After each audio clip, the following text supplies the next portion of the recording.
pagdating naman sa Office of the Building Official, yung mga ni-require natin, lalo na pag medyo tumataas na, talagang ini-inspection na natin ngayon at ni-require sila na magkaroon ng tamang building permit. Alam niyo naman po na pag sa urban poor areas, traditionally, hanggang ngayon naman, medyo maluwag talaga tayo pagdating sa mga permit.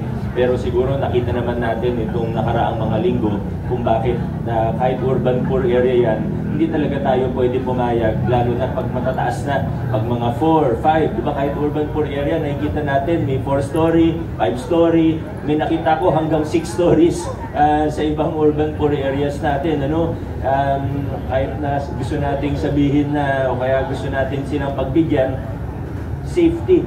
Buti kung yung nasa loob lang ng building o yung may-ari lang ng building yung maapektuhan o madidisgrasya, pero hindi po. Pati yung mga kapitbahay niya maaaring madisgrasya, maaaring maapektuhan, lalo na kapag nagka-lindol, nagkaroon ng sunog.